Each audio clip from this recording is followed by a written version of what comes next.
Indah, kamu ketemu gini aja langsung pergi. Apa kamu bener-bener gak mau ngomong sama aku? Aku buru-buru Mayang, gak punya waktu bawa basa-basi kayak gini. Lagian, kita ada beda dunia sekarang. Beda dunia gimana? Kita dulu sahabat loh. Hari kecil selalu bareng. Kenapa tiba-tiba kamu kayak asing banget sekarang? Karena aku udah gak cocok sama cara kamu. Kamu tuh terlalu lurus, gak bisa ngerti aku yang pengen bebas. Jadi, mending gak usah deket lagi. Bebas gimana maksudmu? Aku khawatir kamu kebawa warisan salah. Jangan sok jadi pahlawan deh Mayang. Aku tahu kok, kamu selalu ngerasa lebih benar dari aku. Tapi aku gak peduli, nyaman dengan hidupku sekarang. Aku cuma teman yang peduli. Kalau aku diem aja, berarti aku bukan teman. Kamu sadar nggak? Banyak orang ngomongin kamu hari ini. Biarin aja lah, gak butuh aku ngelakuin orang-orang kecil kayak gitu. Aku pengen cara sendiri, kenal dan diingat. Itu nggak karena apa, Ndah? Karena hal-hal yang jelek. Itu bukan kamu banget. Kamu dulu nggak kayak gini. Udah, capek dengan ngomong sok suci. Aku bahagia sama apa yang kujalanin. Kamu gak usah aku campur. Aku rindu sahabat aku yang dulu, yang polos, cuma jadi sendiri apa adanya. Itu bisa berubah Mayang. Aku sekarang lebih pede, lebih percaya diri. Aku jadi siapa aja yang aku mau. Kamu yakin dengan cara itu? Kamu bahagia? Bukannya mau malah makin jauh dari orang sayang sama kamu? Gak peduli kok siapa yang sayang. Beneran sayang, harusnya terima aku apa adanya sekarang. Bukan maksa aku balik jadi Indah yang lama. Kalau gitu, aku cuma mau bilang, aku tetap jadi teman kamu. Kapan kamu butuh aku ada. Kapan kamu nolak aku sekarang? Dan harap aku balik ya Mayang. Aku udah punya jalan sendiri. Jangan ganggu aku lagi. Aku bakal selalu doain kamu. Semoga suatu hari nanti kamu sadar. Doa kamu gak akan ubah apa-apa. Malam itu, kamar Indah penuh dengan asap rokok dan botol minum berserakan. Musik keras bercampur dengan gelak tawa. Setelah teman-temannya pulang, Indah termenung sendirian. Ia membuka ponsel dan men-scroll media sosial. Lalu berhenti pada sebuah postingan seorang wanita yang baru berhijrah. Komentar dan pujian pun memajiri. Ih, apaan dah? Gini doang rame. Padahal mah banyak model kayak Mayang begini. Ia awalnya mencibir, namun lama-lama mata yang berbinar. Muncullah sebuah ide di kepalanya. Beberapa hari kemudian, Indah mengetuk pintu rumah Mayang. Mayang pun kaget, percaya melihat Indah berada di sana. Indah, beneran kesini? Aku kira mataku salah lihat loh. Iya, ini aku Mayang. Aku tahu, mungkin aneh banget aku tiba-tiba muncul. Tapi, aku pengen ngobrol serius sama kamu. Ngobrol serius? Apa? Aku hari-hari ini mikir. Aku capek sama hidup aku yang sekarang. Aku pengen coba berubah. Aku pengen berhijrah kayak kamu. Ya Allah, beneran deh. Aku gak nyangka kamu ngomong kayak gini. Aku senang banget kau punya niat baik. Aku tahu aku udah banyak salah dan ngejain kamu. Tapi aku ngerasa hampa banget, Mai. Aku pengen coba jalan yang lain. Masya Allah, Nda, kamu gak sendirian. Aku siap nemenin kamu. Kita bisa belajar bareng, saling dukung. Kamu gak keberatan kan kalau aku sering kesini? Soalnya aku butuh bimbingan banget. Aku gak tahu harus mulai dari mana. Sama sekali enggak. Kamu bisa datang kapanpun kamu mau. Rumah ini selalu terbuka buat kamu, Nda. Menurutmu, aku bisa berubah gak? Oleh kadang, aku ragu sama diri sendiri. Aku percaya kok, karena aku kenal kamu dari kecil. Aku tahu sebenarnya kamu tuh baik. Cuma kebawa waris aja. Ini, patan kamu balik lagi. Makasih ya Mai, masih menerima aku. Padahal dulu, aku sering ngabain kamu. Aku gak benci kamu, Nda. Aku cuma sedih waktu kamu ngejauh. Tapi sekarang kamu balik lagi. Aku bersyukur banget. Jadi, aku harus mulai dari mana dulu nih Mai? Kita mulai dari yang paling sederhana, Nda. Ajar sholat dulu. Terus, coba tutup aurat. Nanti juga, kapan bisa ikut kajian bareng. Jadi, aku harus pakai jilbab setiap hari gitu ya? Gak berat gak sih Mai? Awalnya pasti berat loh. Tapi kalau niatnya karena Allah, lama-lama jadi ringan. Yang penting hati yang lurus. Kalau aku jatuh lagi gimana? Jangan takut dah, semua orang pasti pernah jatuh. Yang penting kamu bangkit lagi, aku bakal ada buat kamu. Ah, gampang banget ternyata. Di sini tinggal pencitraan di sosmed. Waktu terus berlalu. Indah semakin sering datang ke rumah Mayang. Mereka mengaji bersama, mencoba sholat berjamaah ke masjid, atau sekadar mengobrol. Namun, Mayang memperhatikan sesuatu. Setiap kali Indah datang, selalu ada kamera ponsel yang diam-diam merekam atau mengambil gambar. Dah, aku mau nanya deh, kamu tuh tetap kesini, Kok kayak gak pernah lepas dari HP ya? Ada aja yang kamu foto terekam. Buat apa sih? Hah? Oh, enggak kok Mai, kamu salah sangka. Ini cuma semacam konten gitu, inspirasi lah. Biar orang tahu, aku udah berubah. Dari dulu yang bobrok, ke hijrah sekarang. Oh gitu, aku kira kamu lagi ada masalah gitu, atau kepentingan lain. Soalnya hampir tiap hari kamu rekam-rekam. Gak ada apa-apa Mai, aku cuma pengen pergi perjalanan aku aja. Siapa tahu bisa jadi motivasi buat orang lain. Yaudah kalau itu baik, semoga aja jangan manfaat buat orang ya. Iya dong, maaf ya kalau kata aneh. Aku cuma semangat aja nunjukin perubahan aku. Semoga kamu tetap lurus ya niatnya dah. Jangan sampai salah arah. Ya kok, tenang aja. Aku cuma gak mau capek-capek kalau ujungnya bukan karena yang seharusnya. Yuk lanjut baca Quran. Iya, ayo. Beberapa hari kemudian, Indah benar-benar panen dari apa yang ia lakukan. Kontennya viral. Banyak orang yang memuji kisah hijrahnya. Ia mulai mendapat banyak pengikut dan bahkan tawaran iklan. Uang pun mengalir. Indah merasa puas. Sore itu, ia baru saja pulang dari belanja. Namun tiba-tiba, ia melihat Mayang dari arah jauh. Indah panik, karena saat itu ia memakai pakaian terbuka. Astaga, itu Mayang tuh. What? Jangan sampai lihat aku kayak gini. Kayaknya aku kenal itu. Kok kayak Indah? Aduh gimana nih, sembunyi aja deh. Kalau tawan bisa runyam. Mirip banget, tapi kok gak mungkin kayaknya ya. Indah kan udah berubah. Tapi rambutnya mirip banget. Kayak jalannya juga sama. Tapi aku salah lihat ya? Ah udahlah, mungkin bukan. Masa ya Indah balik kayak dulu lagi?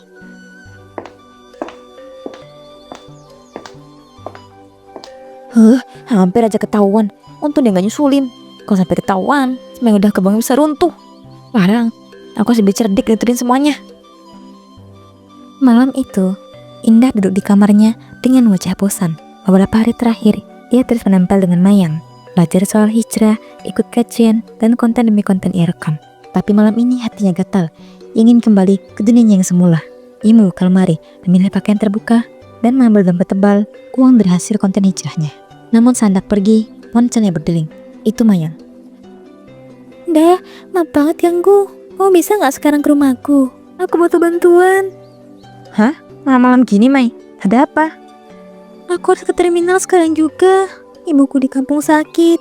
Aku mau nyebrang ke kota sebelah. Kalau naik ojek larut gini, kemungkinan besar yang datang laki-laki. Jadi menurutku, minta tolong kamu aja mumpung deket.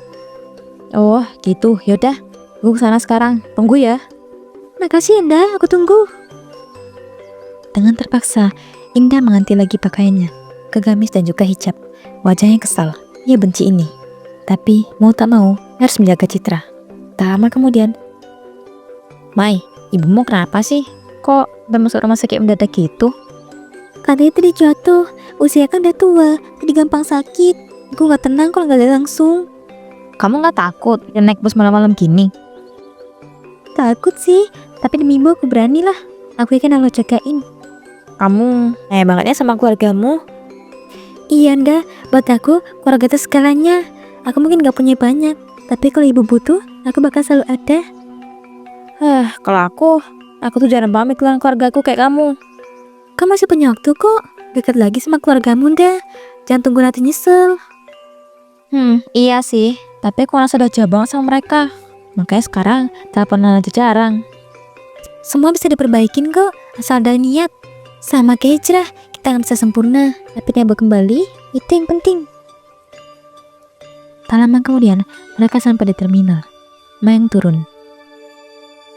Makasih Anda, udah mau antar aku sampai sini. Aku doain, semoga kebaikan kamu dibalas berkali lipat. Iya Mai, hati-hati ya. Semoga ibumu cepat sembuh. Amin, jaga dirimu juga dah. Sampai ketemu. Ya, sampai ketemu Mai. Setelah pulang dari terminal, Indah kembali ke rumahnya dengan wajah kesal. Rencana ke klub gagal total. Akhirnya, ia memilih untuk tidur. Beberapa hari kemudian, ia mulai resah. Konten hijrahnya tidak lagi mendapat banyak view karena sudah beberapa hari tidak upload. Mayang yang biasanya menjadikan latar konten kembali dari kampung. Sore itu, kebetulan ada pengajian ibu-ibu di sekitar rumah. Dengan niat mencari bahan konten, Indah nekat untuk datang. Saat dia masuk, beberapa ibu-ibu menoleh dengan sangat heran. Salah satunya Bu Emi, yang dikenal galak dan judes, langsung buka suara. Lah, Indah, tumben banget kamu nongol di sini. Bukannya biasanya kamu nggak pernah tuh pengajian kayak gini?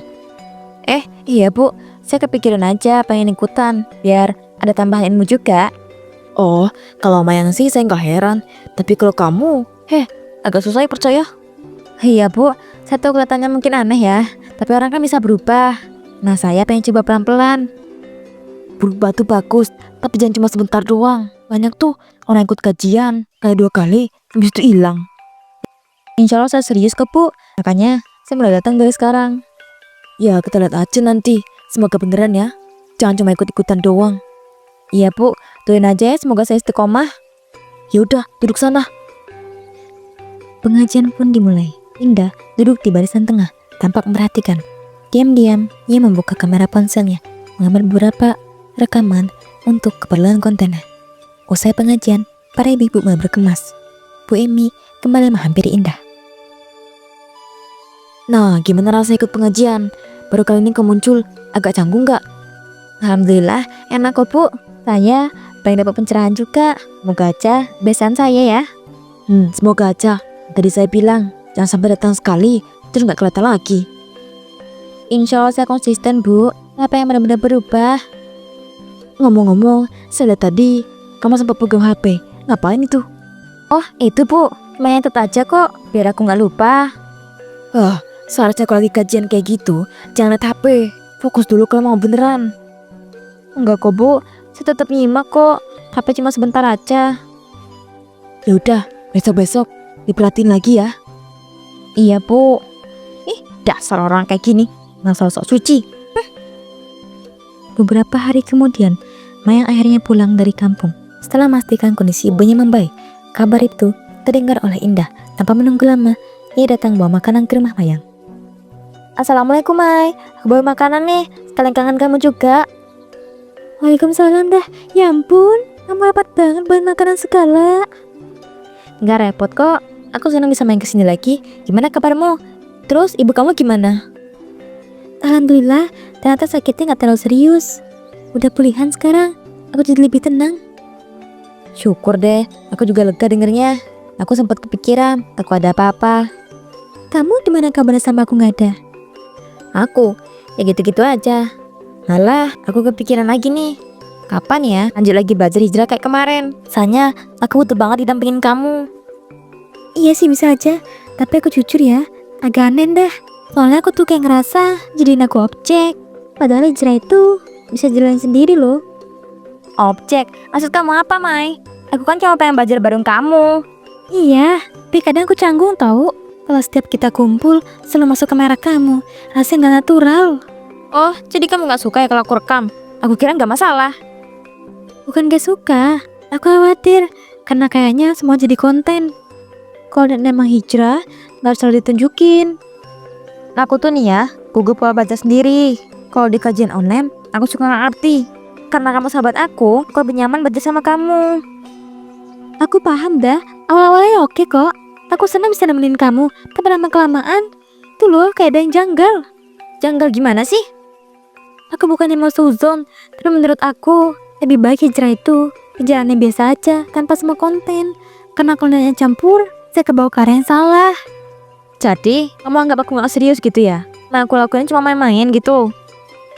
Bukan gitu maksud aku. Aku mau berusaha. Aku cuma ingetin aja, biar niatnya lurus. Kamu tuh ya, sok banget. Aku datang bawa makanan, berusaha berubah, tapi malah dibilang gak serius. Ya ampun dah, jangan salah paham. Aku gak bilang gitu. Aku cuma tahu kamu kecapean kalau mikirin konten terus. Udah jelas-jelas kelihatan. Orang-orang kayak kamu tuh merasa paling suci.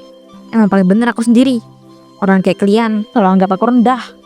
Astagfirullah, gue gak maksud kayak gitu loh. Udahlah Mai, gak mau denger alasan lagi.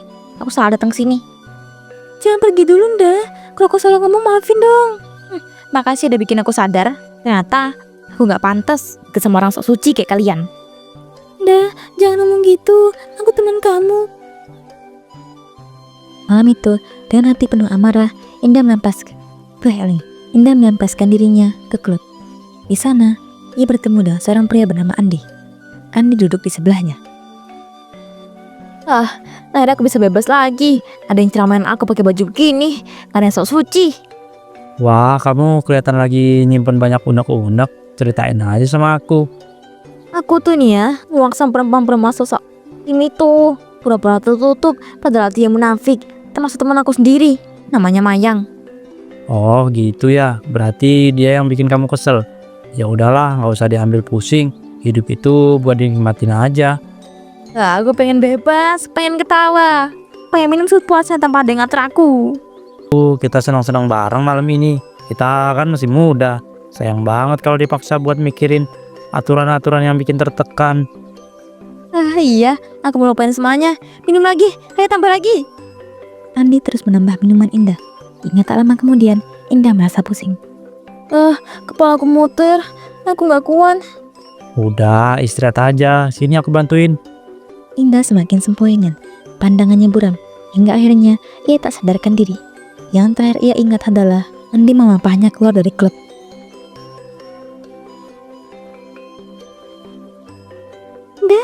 Aku dengar kabar, kalau bilang sama aku itu gak bener. Kau bener hamil? Jawab aku, kamu hamil? Iya Mai, aku hamil. Astagfirullah, Nda. Kenapa gak mau cerita sama aku? Aku takut, Mai. Aku bingung. Aku gak sadar malam itu. Semuanya kabur. Yang aku ingat, cuma aku bangun di kamar hotel. Jadi selama ini, kamu tanggung sendiri? Iya, aku gak tahu harus gimana. Aku malu. Terus keluarga kamu belum tahu sama sekali? Belum, Mai. Aku takut kalau mereka tahu, aku bisa dibuang. Aku gak tahu harus kemana. Dengar aku, kamu udah jatuh. Ini bukan berarti kamu gak bisa bangkit. Kita cari jalan, dapin ini bareng-bareng. Kamu gak jijik sama aku, gak marah sama aku? Enggak, Nda. Aku sayang kamu sebagai sahabat aku. Aku marah karena keadaan, bukan sama kamu.